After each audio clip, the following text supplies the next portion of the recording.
संस्था के सहयोगकर्ता हैं श्री संजय जैन, श्रीमती नीलम जैन, पुत्री तनिषा जैन, पुष्पांजलि पीतमपुरा, श्री राजेश जैन, नीतू जैन, लव जैन, प्राची जैन, DLF रोहतक, श्री रविंद्र जी जैन, बीना जैन, राजीव जैन, पूजा जैन, संजीव जैन, ऋतु जैन, तुषार, विपुल, वैशाली, गरिमा, सम्यक, रोहन, शौर्य जैन, श्री देवेंद्र जैन, श्रीमती उषा जैन, गुरुग्राम, श्रीमती कुसुम जी जैन, नंजय, स्वाति जैन, अनुज, पायल जैन, संयम, अरहम, श्री अनुराग जैन, सरिता जैन, धृति जैन, आशिका जैन, कोशी, कला, मथुरा, श्री निर्मल, अनीता, अश्विन, पूजा, शुभम, अध्ययन, पश्चिम बिहार, न्यू दिल्ली, श्रीमती कुसुमलता जैन, विजय कुमार जैन, ऋतु जैन, गिरीशा जैन, हर्ष जैन, दिल्ली, श्रीमती किरण देवी जैन, सह परिवार, दीमापुर, असम, जीवन जैन, बेबी जैन, अंचित जैन, कोरवाली, श्री अनिल जी, चंद्रकांता जी लुहाड़िया, सिकंदराबाद, स्वर्गीय श्री हेमचंद जी जैन एवं स्वर्गीय श्री पुष्पा देवी जैन जी की पुण्य स्मृति में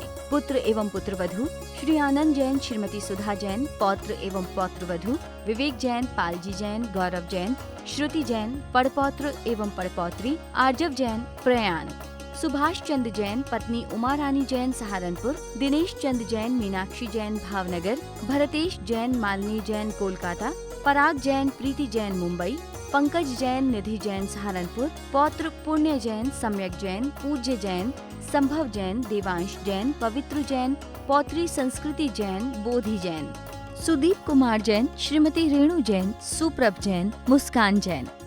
जब तुम्हारे परिवार में कोई मरता है तो कैसा लगता है? सबके आहार, भय, परिग्रह, मैथुन आदि संज्ञाएं तो हैं हर जीव की। हर जीव चाहता है जीना, और आपका तो वही हाल है। एक राजा ने सुबह सुबह एक काने का चेहरा देख लिया और राजा को ठोकर लग गई। राजा ने कहा, उस काने की शक्ल देखी इसलिए मुझे ठोकर लगी, उस काने को फांसी पे चढ़ा दो। उसे फांसी पे चढ़ाया जाना था। उससे पूछा गया, तेरी अंतिम इच्छा? उसने कही, राजा से मिलना है, राजा से बुलाओ, राजा से कुछ कहना है। उसने राजा से कहा कि आप मुझे फांसी पे क्यों चढ़ा रहे हो? राजा ने कहा, तेरी मनहूस शक्ल देखी इसलिए मुझे आज सुबह सुबह ठोकर लग गई। उसने कही, तुम्हें तो सिर्फ ठोकर लगी, तुम मरे तो नहीं। मैंने तुम जैसे मनहूस की शक्ल देखी, मुझे मौत मिल रही है, अब तुम्हें कौन सजा देगा? आप सोचना, राजा के इतना ही ख्याल आते कि वास्तव में मुझे तो ठोकर जरा सी लगी और इसे तो मौत की फांसी लग रही है। और राजा ने कहा, उतार दो। पता चल गया कि मुझे ठोकर लगी तो कितनी पीड़ा हुई, इसे मौत दी जाएगी तो कितनी पीड़ा होगी। हम कभी ऐसा विचार करते हैं? आज आदमी की पहचान, इतना आदमी घटिया हो गया। सुबह से शाम तक ढहता है, सुबह से शाम तक खंडरों की तरह ढहता है। तुझे अपने बच्चों का चेहरा भी याद नहीं रहता है। तेरी ऐसी सभ्यता और संस्कृति, तुझसे खुद डरने लगी है तेरी आकृति। और सुबह से शाम तक ढहता है, बच्चों का चेहरा भी तुझे याद नहीं रहता है। ऐसी हो गई तेरी संस्कृति। सुबह ऑफिस जाना होता है तो बच्चे उठ नहीं पाते हैं, बाप चला जाता है। शाम को दूर ऑफिस हो तो बच्चे सो जाते हैं जब बाप आता है। क्या ऐसी ज़िंदगी है? ना प्यार है, ना दुलार है, ना आदर है, ना सत्कार है, ना मनहार है, ना व्यवहार है। ऐसी ज़िंदगी सचमुच तुम्हारे लिए दुश्वार है। ये भी कोई ज़िंदगी है या किसी का श्राप है? ये भी कोई ज़िंदगी है या किसी का श्राप है? और चैन के 2 पल मिलेंगे, सोचना भी पाप है। जिसे हम जिंदगी कहते वो कांटों का बिछोना है, जिसे हम जिंदगी कहते वो कांटों का बिछोना है। फ़कत बस आज की ज़िंदगी में सिर्फ रोना ही रोना है, फ़कत बस आज की ज़िंदगी में रोना ही रोना है। पहले हमारे घरों में पैसा कम था लेकिन प्यार ज़्यादा था। लोग प्रेम के पीछे, प्यार के पीछे पैसे को ठुकरा देते थे। आजकल लोग प्यार को ठुकरा देते हैं पैसे के लिए। आज रिश्ते प्यार के नहीं, पैसे के हो गए। पहले लोग घर खानदान देखते थे कि कोई बात नहीं, खाता पीता परिवार है लेकिन धार्मिक परिवार है, उसमें कोई शराब आदि गंदी चीज़ें नहीं खाता है, कोई व्यसनी नहीं है, कोई अनाचारी नहीं है। लेकिन आज तो लोग कहते पैसा होना चाहिए, चाहे घर आदमी भले लड़का शराब पीता हो लेकिन घर होना चाहिए। पहले लोग खानदान देखते थे धार्मिक है या नहीं, तो मेरी बेटी को वो संस्कार मिलेंगे, मेरे बेटी की आने वाली संतानों को परंपरा की सुरक्षा मिलेगी। आपको पता है विवाह करते हैं आप लोग, लेकिन विवाह करने के साथ साथ विवाह क्या है, प्रारंभ में वाह वाह, बीच में हाय गाय और तमाम जिंदगी तवाए तवाए। पहले विवाह भी एक आनंद महोत्सव था, विवाह भी एक शुभ संस्कार था, क्योंकि धार्मिक लड़कियां आती थी, कन्या रत्न आती थी। आजकल तो लड़कियां आ रही हैं, लड़कियां लड़ाई की जो की हैं वो आ रही हैं। पहले लोग विदा के समय कहते थे बच्ची को संभाल के रखना, बच्ची अबोध है, कुछ गलती हो जाए तो क्षमा करना। गाय है जहाँ बांध दोगे वहीं बंधी रहेगी। अब शेरनी है जिसको जहाँ बांध देगी वहीं बंधा रहेगा, जिसको जब खाना देना होगा तब देगी, कुछ कहीं किसी से पूछ कर काम पर नहीं जाएगी। पहले 2-4 साल तो घर से मंदिर तक भी अकेली नहीं जाती थी बहू, घर के बड़े बुजुर्ग महिलाएं बच्चे ननद दादी के साथ जाती थी।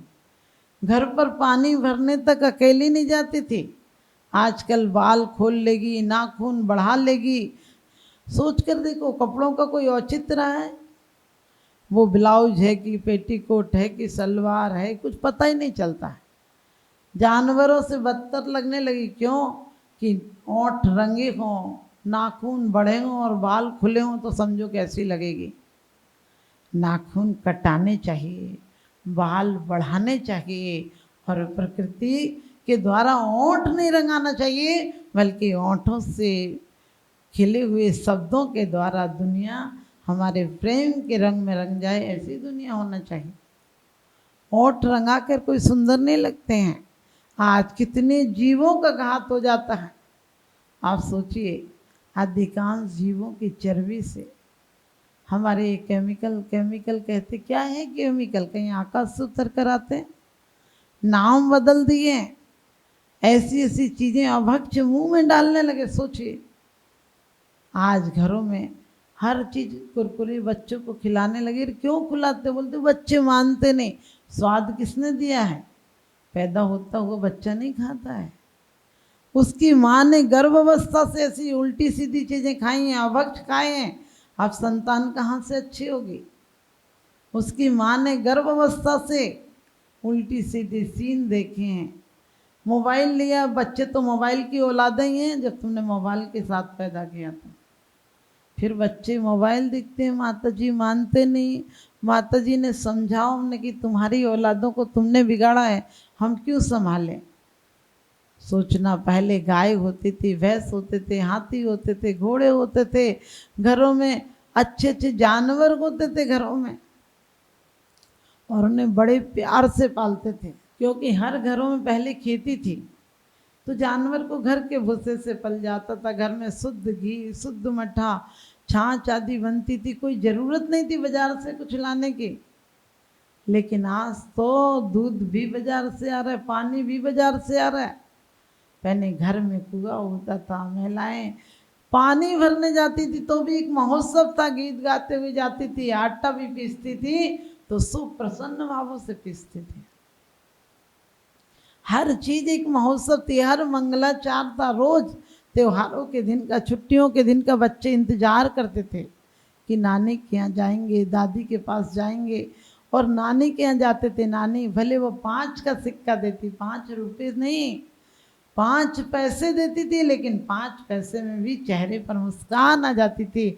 आज 5,000 दे दो तो वो मनहूस ही रहता है, उसके चेहरे पर मुस्कान ही नहीं आती। उसे 5,000 दे दो चाहे 50,000 दे दो, क्योंकि वो बच्चा तो पैदा ही नहीं हुआ, वो तो पूरा बूढ़े से भी बदतर आदमी आज पैदा हुआ है। क्योंकि बच्चे को हमने बचपन से इतनी आकांक्षाओं की आकाश दिखाए उसको कि उसे ज़मीन पर धरातल पर रहना ही नहीं आता है। पहले वो 5 पैसे की गोली भी लाकर 5-7 लोगों में बांट कर खाते थे, उसका आनंद अलग था। तो ध्यान रखना अपने जीवन में। आज कुत्तों से तुम्हारी पहचान हो गई। आज घर में हाथी घोड़े आदि नहीं रहे। लोग पूछते हैं वो वाली आंटी ना जिसके यहाँ 2 कुत्ते हैं, हमने बता पति की पहचान नहीं रही, कुत्तों की पहचान हो गई। कुत्तों से तुम्हारी पहचान हो गई, इसीलिए तुम्हारा कुत्तों जैसा स्वभाव हो गया। घर में एक दूसरे को देखकर भौंकते हो, प्यार से बोलना भूल गए हो। समाज में तो, राष्ट्र में तो, देश में तो प्यार बचा ही नहीं, क्योंकि प्यार शैतान को इंसान बना देता है। प्यार शैतान को इंसान बना देता है, प्यार इंसान को भगवान बना देता है। प्यार से संस्कार दिए जाएं किसी परम गुरु के, तो वो तो पत्थर को भगवान बना देता है। हम सब पत्थर हैं, अपने अंदर दया और प्रेम की छेनी से अनावश्यक अंगों को हटाएंगे, अनावश्यक आसक्ति को हटाएंगे। घरों में यदि एक टीवी हो तो पूरा घर देख सकता है, और लेकिन आज घर में लोग कम और टीवी ज़्यादा हो गई, लोग कम और गाड़ियाँ ज़्यादा हो गई। पहले लोग घरों में गाड़ियाँ नहीं थी, तांगे घोड़े बैलगाड़ियों में बैठ बैठ कर जाते थे, ट्रैक्टरों में बैठ कर जाते थे। क्या आनंद था, पूरा परिवार मिलकर जाता था। आजकल हम दो, हमारे दो ने कि बुढ़े माँ बाप को गोली मार दो। अरे वो दो नहीं होते तो तुम दो कहाँ से आते। कभी भी अपनी बेटियों को सिखा कर भेजो कि बेटा तुम्हें तुम्हारी सास ससुर ने स्वर्ग सा सुख दिया है, पति दिया है, अपने जीवन की दांव पर लगाकर तुम्हारे संसार का सुख दिया है। बेटी इस घर को भूल जाना, अपने घर को स्वर्ग बनाना, और अपने संतानों के द्वारा कम से कम 18,000 वर्ष तक इस धर्म की परंपरा चल सके, इसलिए अपने बच्चों को सही मार्ग पर लगाना, सनातन मार्ग पर लगाना, शाश्वत मार्ग पर लगाना और सच्चे धर्म का रक्षण करना। आप सबके संतानें ऐसी हों कि तीर्थंकर नहीं हो तो कम से कम संत हों, महंत हों, अर्घ्यंत हों, और नहीं हों तो सदग्रस्त हों, श्रीमंत हों, ताकि धर्म की रक्षण और धर्म की परंपराएं सुंदर बनी रहें। आप सबको यही आशीर्वाद। और आप चाहते हैं कि जानवर नहीं बनना है तो जिनवर की शरण में आ जाओ। जो जो जानवर जिनवर की शरण में आ जाता है वो एक दिन जिनवर बन जाता है। आप सब जिनवर बने, यही मेरा शुभाशीर्वाद। संस्था के सहयोगकर्ता हैं श्री संजय जैन, श्रीमती नीलम जैन, पुत्री तनिषा जैन, पुष्पांजलि, पीतमपुरा। श्री राजेश जैन, नीतू जैन, लव जैन, प्राची जैन, DLF, रोहतक। श्री रविंद्र जी जैन, बीना जैन, राजीव जैन, पूजा जैन, संजीव जैन, ऋतु जैन, तुषार, विपुल, वैशाली, गरिमा, सम्यक, रोहन, शौर्य जैन। श्री देवेंद्र जैन, श्रीमती उषा जैन, गुरुग्राम। श्रीमती कुसुम जी जैन, नंजय, स्वाति जैन, अनुज, पायल जैन, संयम, अरहम। श्री अनुराग जैन, सरिता जैन, धृति जैन, आशिका जैन, कोशी, कला, मथुरा। श्री निर्मल, अनीता, अश्विन, पूजा, शुभम, अध्ययन, पश्चिम बिहार, न्यू दिल्ली। श्रीमती कुसुमलता जैन, विजय कुमार जैन, ऋतु जैन, गिरीशा जैन, हर्ष जैन, दिल्ली। श्रीमती किरण देवी जैन, सह परिवार, दीमापुर, असम। जीवन जैन, बीबी जैन, अंचित जैन, कोरवाली। श्री अनिल जी, चंद्रकांता जी लुहाड़िया, सिकंदराबाद।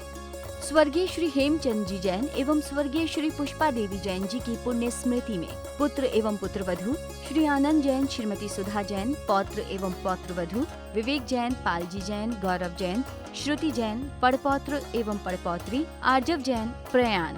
सुभाष चंद्र जैन, पत्नी उमा रानी जैन, सहारनपुर। दिनेश चंद्र जैन, मीनाक्षी जैन, भावनगर। भरतेश जैन, मालिनी जैन, कोलकाता। पराग जैन, प्रीति जैन, मुंबई। पंकज जैन, निधि जैन, सहारनपुर। पौत्र पुण्य जैन, सम्यक जैन, पूज्य जैन, संभव जैन, देवांश जैन, पवित्र जैन। पौत्री संस्कृति जैन, बोधि जैन। सुदीप कुमार जैन, श्रीमती रेणु जैन, सुप्रभ जैन, मुस्कान जैन।